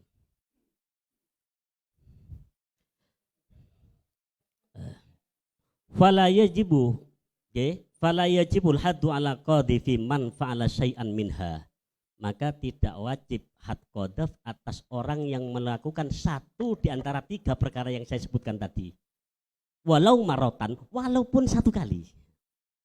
Nah, walaupun 1 kali. Walau taba wa syara waliyan lillah. Walaupun orang itu tobat pasti diweli. Diweli tetap tidak terkena qadhaf orang yang menuduhnya. Lihat diweli dikah kita masalah. Sambian. Li'an ini alasannya. Li'annal irdo mata in salamah latun saddu ailatan saddu salmatuhu bituruwil ifah ba'da dalik. Karena kehormatan jikalau sudah retak maka tidak akan pernah dapat untuk ditutupi retaknya dengan adanya ifah yang baru, dengan adanya kebaikan yang baru. Itu alasan dari para ulama. Baik, sepertinya penjelasan dari Ustadz Muhtar. Nah, terus sebentar dulu. Lalu kemudian dibantah oleh ulama lain.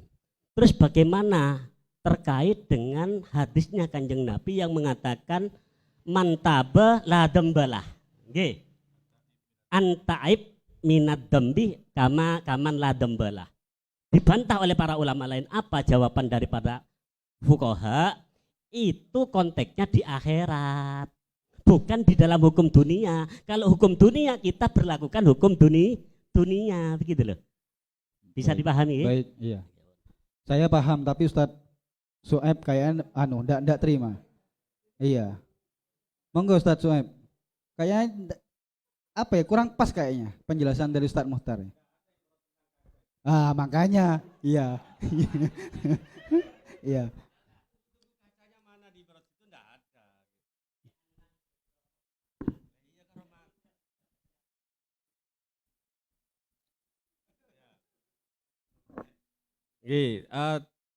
Tapi tadi soalnya kan kita nggak tahu apakah orang tersebut afif atau enggak, kan begitu. Iya. Yang dituduhkan tadi di Kenjeran itu apa itu afif atau enggak, kan kita nggak tahu. Betul. Maka kembali ke hukum asalnya, kan begitu. Sehingga kemudian kita hukumi afif dia. Itu tidak bisa. Enggak, kembali ke soal ini. Soal tadi kan dicontohkan. Beliau nobar Ustaz, nobar apa sendirian Ustaz? Sendirian. Kalau yang di Kenjeran itu bukan sendirian itu. Itu banyak, bahkan diparkir dulu itu. Sehingga banyak orang yang tahu bahwa ini si A yang dikenal oleh ke sana. Itu bukan di kamar, itu memang ada lokasi. Di sana itu bukan kamar. Itu dulu, insya Allah Ustadz Mukhtar juga tahu. Tahun 90-an sama 2000-an insya Allah tahu. Itu sampai diparkir dulu. Itu bukan hanya satu orang kan, konteksnya bukan satu orang. Tapi kadang-kadang antara satu dengan yang lain itu memang tidak saling mengenal. Senonton yang nobar itu antara satu dengan yang lain itu tidak saling mengenal. Tapi yang pasti sampean dan Ustadz Mukhtar ada di lokasi. Kadang-kadang. Ya? Ada di gitu. lokasi ya? Kadang-kadang Ya. gitu. Wallahu a'lam bishawab. Sudah jelas katanya Ustaz Soeb sudah. Yeah. Tambahan terus penutup dari Ustadz Farobi, monggo, atau tim perumus yang lain.